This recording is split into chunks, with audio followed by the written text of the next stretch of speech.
Hello everyone, मैं doctor Manisha, chest specialist Sarvodaya hospital. आज आपसे बात करेंगे न्यू नॉर्मल के बारे में, कोरोना के साथ कैसे रहना है। बिकॉज कोरोना ये तो हमने अभी तक एक्सेप्ट कर लिया है कि कोरोना कहीं जाने वाला नहीं है। And we are seeing so many patients every day. हमारे सेटअप पे हम कितने पेशेंट्स ठीक करके भेज चुके हैं, कितने पेशेंट्स सिक हैं जो अभी एडमिटेड हैं।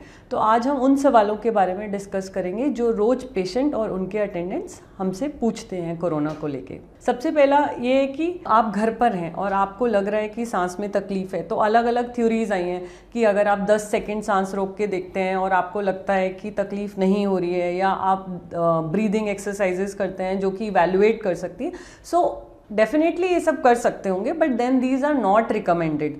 अभी एक जो रिकमेंडेशन का पार्ट है वो ये है जो 6 मिनट वॉक टेस्ट होता है। 6 मिनट वॉक टेस्ट मतलब हम पेशेंट को एक नॉर्मल पेस पे 6 मिनट के लिए चलने के लिए देखते हैं और 6 मिनट में चलने के बाद उनके ऑक्सीजन लेवल्स को चेक करते रहते हैं। अगर 6 मिनट के बाद ऑक्सीजन लेवल्स का डिप 6 से 8% से ज़्यादा हो तो डेफिनेटली लंग इन्वॉल्वमेंट शुरू हो गई है, which is a quite authentic test. Pulse oximeter है, which is a simple device कि आपने अपनी फिंगर पे ऐसे लगाया और वो आपकी बॉडी के ऑक्सीजन लेवल्स को मॉनिटर करेगा।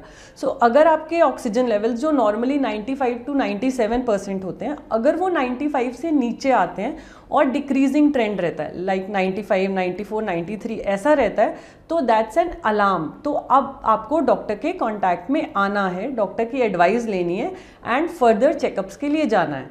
तो इससे पहले कि आपका नुकसान शुरू हो, बॉडी में निमोनिया बढ़ जाए, ये ऑक्सीजन लेवल्स एक इंडिकेटर है कि आपको हॉस्पिटलाइजेशन और आपको डॉक्टर की ज़रूरत है। कोरोना वायरस इन्फेक्शन में एक टर्म होती है हैप्पी हाइपॉक्सिया। हैप्पी हाइपॉक्सिया मतलब कि मेरी बॉडी में ऑक्सीजन लेवल्स कम होते जाते हैं, जिसको हाइपॉक्सिया कहते हैं, लेकिन आपको सांस नहीं फूलता है। बाय द टाइम आपको सांस फूलने लगता है, आपके ऑक्सीजन लेवल्स इतना डिप कर जाते हैं कि वो आपके लिए नुकसानदायक हो सकते हैं। सो अगर आपके सिम्टम्स वर्सन होते हैं या आप इनिशियल स्टेज पे ही मॉडरेट या सिवियर कैटेगरी में आते हैं तो आपको हॉस्पिटलाइज किया जाता है।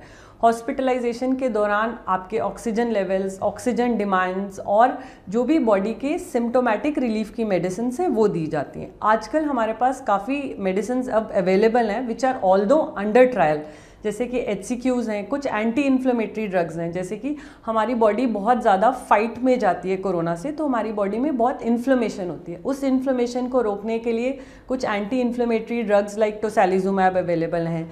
Anti viral drugs like remdesivir, Fabiflu ये अवेलेबल हैं।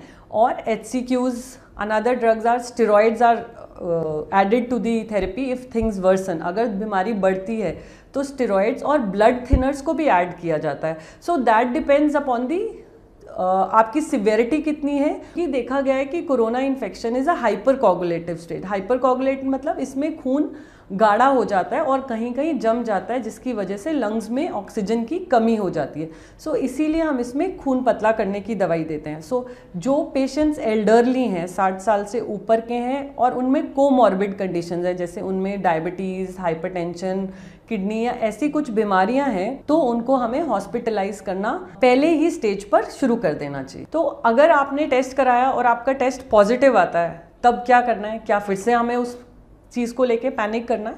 अब उसमें कुछ डिमार्केशंस हैं, कुछ ग्रेडिंग हुई है कि आप क्या माइल्ड फॉर्म में आते हैं, मॉडरेट में आते हैं कि सिवियर में आते हैं। माइल्ड मीन्स अगर आपको हल्का गले में खराश है या बॉडी एक हो रहा है। मॉडरेट मतलब अगर आपको निमोनिया बन रहा है और आपके ऑक्सीजन लेवल्स कम हो रहे हैं। सिवियर होता है अगर फेफड़े में दोनों तरफ निमोनिया है, ऑक्सीजन लेवल्स फॉल कर रहे हैं और सांस लेने में काफ़ी तकलीफ हो रही है। तो गवर्नमेंट गाइडलाइंस के हिसाब से जो माइल्ड केसेस हैं, जिनको हल्का बॉडी एक या सोर थ्रोट है, उनको डॉक्टर्स होम क्वारंटीन प्रिस्क्राइब कर सकते हैं। अब ये होम क्वारंटीन क्या है? होम क्वारंटीन का पर्पस क्या है? होम क्वारंटीन का पर्पस एक तो ये है कि आप घर में एक कमरे में रहें, क्योंकि आपको हेल्थ केयर को बर्डन नहीं करना है। आज के टाइम में इतने सारे केसेस हैं, तो जो पेशेंट्स कंपैरेटिवली स्टेबल हैं वो होम क्वारंटीन में रहें, ताकि जो सिक पेशेंट्स हैं उनको जेन्युइन केयर मिल सके। तो आपको घर पर रहना है, लेकिन क्योंकि आप इन्फेक्शियस हो और फैमिली को भी इन्फेक्ट कर सकते हो, तो आपको घर में अपने आप को आइसोलेट करके रखना है, घर के बाकी मेंबर्स से आइसोलेशन में रहना है। उसको एक वेल वेंटिलेटेड रूम जिसमें अटैच टॉयलेट बाथरूम हो और जहाँ पे पेशेंट अपने आप कि टेक केयर कर सके, उसको वहीं पे लिमिटेड रहना है। बट दैट डजंट मीन कि उसको कभी कोई प्रॉब्लम नहीं हो सकती। इसीलिए होम क्वारंटाइन की भी कुछ गाइडलाइंस हैं, जिसमें डॉक्टर आपको एक प्री फॉर्म मेडिकेशन आपको एडवाइज करते हैं। और दूसरी बात ये होती है कि आपको अपने वाइटल्स को मॉनिटर करना है। वाइटल्स मीन्स आपको सुबह शाम अपना टेम्परेचर चार्ट करना है, अपना ऑक्सीजन लेवल्स चेक करने हैं, जो कि एक पल्स ऑक्सीमीटर से होते हैं। क्या मैं जब एक कोरोना पेशेंट के कांटेक्ट में आया हूँ तो क्या मुझे कोरोना इन्फेक्शन हो सकता है? तो हमें उसमें क्लोज कांटेक्ट को डिफरेंशिएट करना है। सपोज आपके कोई क्रॉस करके गया तो आपको कोरोना इन्फेक्शन नहीं होगा। सो क्लोज कांटेक्ट होता है कि जो इंसान बिना मास्क पहने एक पॉजिटिव पेशेंट के पास 15 मिनट से ज़्यादा रहता है, एंड उन दोनों के बीच का फासला 3 फीट से कम है। सो 3 फीट मोर देन 15 मिनट्स, तभी हम उस पेशेंट को क्लोज कांटेक्ट में आते हैं। अदरवाइज हम उसको क्लोज कांटेक्ट कंसिडर नहीं कर सकते। तो अगर आप क्लोज कांटेक्ट में आ गए हैं, अगर आपको पता नहीं है और उसके बाद आपको पता चलता है कि 2 दिन के बाद वो इंसान का पॉजिटिव आया है, तो आपको क्या करना है, आपको कितना पैनिक करना है, आपको कौन से टेस्ट कराने हैं कि नहीं कराने। तो इसके लिए आप डॉक्टर से मिलेंगे। ये जो टेस्ट है कोविड-19 RT-PCR स्वैब से जो होता है, ये सिर्फ डॉक्टर के प्रिस्क्रिप्शन पे ही होता है। और अगर आप जैसे सपोज आज एक्सपोज हुए हैं तो डे 5 से डे 10 वाला दिन होता है, जिसमें अगर आप टेस्ट कराएंगे तो टेस्ट की सेंसिटिविटी और स्पेसिफिसिटी अच्छी होगी। मतलब अगर आपको इन्फेक्शन है तो उसका जांच में आने में 5 से 10 दिन का वक्त लगता है। सपोज किसी के कांटेक्ट में आने से 5 दिन से पहले ही आपको सिम्टम शुरू हो गए हैं तो भी आप टेस्ट करवा सकते हैं, बट नॉर्मली 5 से 10 दिन ऑफ एक्सपोजर के बीच में is the right time to get yourself investigated. अभी और सवाल जो एक बहुत कॉमन है कि जैसे कि हमारे पेशेंट्स डिस्चार्ज होते हैं तो eight the time of the discharge वो चाहते हैं कि हमारा टेस्ट दोबारा किया जाए। उसका 2 पर्पज़ है। एक तो इसलिए कि वो देखने के लिए कि क्या एक्चुअल वो नेगेटिव हो गए हैं, दूसरा अगर वो नेगेटिव हो गए हैं तो क्या वो अपनी फैमिली मेम्बर्स के साथ रह सकते हैं या अपनी क्वारंटीन वाले पीरियड को ब्रेक कर सकते हैं। तो गवर्नमेंट भी कहती है गाइडलाइंस के हिसाब से भी कि अगर आप माइल्ड या मॉडरेट केस में आते हैं, माइल्ड या मॉडरेट मतलब अगर आपको आईसीयू की ज़रूरत नहीं पड़ी है, ARDS में नहीं गए हैं, तो ऐसे पेशेंट्स का हम at the time of discharge test नहीं करते हैं। The criterias have change. उसमें क्या है कि अगर आपको 10 दिन हो गए हैं आपके सिम्टम शुरू हुए को और पिछले 3 दिन से आपको फीवर नहीं आया, so you have to be very sure कि 3 दिन लगातार आपको फीवर नहीं आया है एंड आपके 10 दिन सिम्टम ऑनसेट को हो गए हैं, तो हमें कोई भी टेस्ट कराने की ज़रूरत नहीं है। हम अपना क्वारंटाइन पीरियड फिनिश कर सकते हैं और नॉर्मल अपनी सोशल रिस्पॉन्सिबिलिटीज़ कैरी ऑन कर सकते हैं। क्योंकि ये देखा है कि नॉर्मली क्या है, 14 डेज़ पे हमने रिपीट टेस्ट कराया, रिपीट टेस्ट भी पॉजिटिव आ जाता है। फिर एक दिमाग में और ये आना कि क्या मैं फिर से अभी तक पॉजिटिव हूँ, क्या मैं अभी इन्फेक्शियस हूँ, मैं औरों को इन्फेक्शन दे सकता हूँ, क्या बीमारी मेरे अंदर अभी भी चल रही है। तो ये सब क्वेरीज रहती हैं। तो हमें ये समझना है कि जब हम 14 दिन के बाद भी टेस्ट करते हैं तो बहुत लोगों का पॉजिटिव आता है। दैट डज नॉट मीन कि उनके अंदर इन्फेक्शन है। ये देखा गया है कि वो जो स्वैब में आता है वो वायरस है, that can be dead virus. वो वायरस हमारे अंदर रहता है बट जिंदा नहीं है। क्योंकि वो जिंदा नहीं है तो हमारी बॉडी को डैमेज नहीं कर रहा है और हम शेडर नहीं है। शेडर मतलब हम और लोगों को इन्फेक्शन नहीं दे सकते हैं। इसीलिए रिपीट टेस्टिंग अब एडवाइजेबल नहीं है। अगर आप हेल्दी फील कर रहे हैं और आपको 3 दिन में पिछले कोई भी तकलीफ नहीं हुई है, so you are as good as other individuals. Another common question is, मुझे एक बार इन्फेक्शन हो गया, मैं ठीक हो गया, क्या मुझे दोबारा इन्फेक्शन हो सकता है? क्या री इन्फेक्शन हो सकता है? तो अभी इन लास्ट 4 मंथ्स ये देखा गया है कि there were some patients who had tested positive, मतलब उनका टेस्ट 8 हफ्ते के बाद भी पॉजिटिव आया, तो ये शुरू हुआ कि इनको दोबारा से इन्फेक्शन हुआ।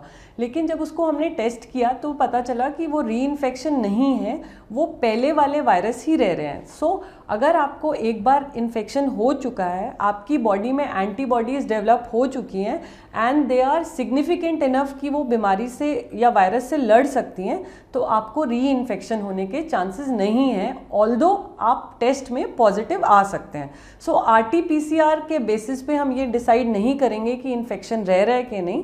सो अगर आप हेल्दी फील कर रहे हैं, आपको 28 दिन हो चुके हैं बिना किसी तकलीफ के, तो you are actually treated and cured. Since ये सारी कोरोना से जो फाइट है वो इम्यूनिटी की है, तो ये देखा गया है कि जो लोगों का इम्यूनिटी सप्रेस्ड है, चाहे किडनी डिजीज़ की वजह से, चाहे कार्डियक हार्ट डिजीज़ की वजह से, चाहे डायबिटीज़ की वजह से, या जो लोग स्मोकर्स हैं, जो हैवी स्मोकर्स हैं या क्रॉनिक स्मोकर्स हैं, उनमें डिजीज़ के बढ़ने की प्रोबेबिलिटी नॉर्मल इंसान से कंपैरेटिवली ज़्यादा होती है। So they have to be extra cautious.